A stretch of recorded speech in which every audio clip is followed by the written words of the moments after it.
Ça m'est arrivé d'avoir des joueurs qui demandaient de poser pas toutes les cordes, par exemple. Même si des fois ça peut nous paraître étonnant, on n'a pas trop forcément à dire notre mot là-dessus et on produit ce qui est demandé. Bonjour à tous, bienvenue à Roland-Garros. Aujourd'hui, on va découvrir un lieu secret et stratégique, c'est le service cordage. Un seul Français a le privilège d'y travailler, Gaël. On va le rencontrer. Bienvenue au centre de cordage, je vous fais la visite. Alors, les raquettes arrivent ici, sont pris en charge par le desk. Donc vous avez toutes les bobines des joueurs qui sont ici avec les noms. Voilà, donc Osaka, etc. On a un petit emplacement en particulier où toutes les raquettes vont être logotées.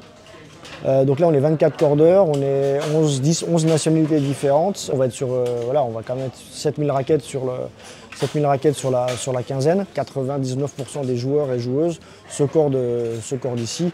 Donc voilà, Caroline Garcia par exemple, c'est moi qui l'a fait. Djoko il a son cordeur privé, Federer avait son cordeur, mais Rafa le faisait déjà chez nous. Donc on a vraiment la grande majorité. Sinner se fait corder ici sur le stand. Si le joueur gagne, c'est pas forcément grâce à nous. Par contre, il peut perdre à cause de nous. Parce que s'il n'a pas ses repères au niveau de la sensation, c'est très compliqué. Il faut respecter leur intention de tension, parce que ça peut changer en fonction du temps, en fonction de l'hydrométrie, en fonction de leur sensibilité, en fonction du joueur en face. Voilà, ils peuvent au fur et à mesure, et c'est pour ça d'ailleurs qu'on en refait de plus en plus, ils ajustent au fur et à mesure du tournoi, parce que le joueur, lui, il est précis dans son jeu, donc il attend de nous d'être aussi précis que lui, quoi. Voilà. Les raquettes peuvent être apportées la veille, le jour même du match ou pendant la rencontre. Quand la raquette arrive, on sait obligatoirement pour qui c'est.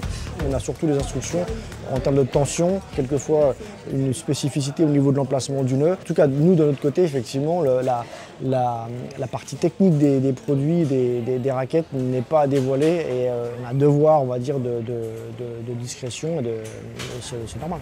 Ce qui me rend fier dans cette activité, c'est déjà d'être au contact forcément des plus grands joueurs. On est sur un type de travail, on va dire que les places sont chères. On n'est pas beaucoup à pouvoir avoir la chance de le faire. Donc il y a des sélections. Voilà, c'est assez compliqué de pouvoir intégrer des équipes de ce niveau-là et de pouvoir, on va dire, servir des joueurs du top mondial qui ont une exigence extrême. C'est toujours agréable de pouvoir être satisfait déjà de soi-même de son travail, et quand il est en plus reconnu sur un niveau national ou international, ça fait toujours plaisir, quoi. Voilà.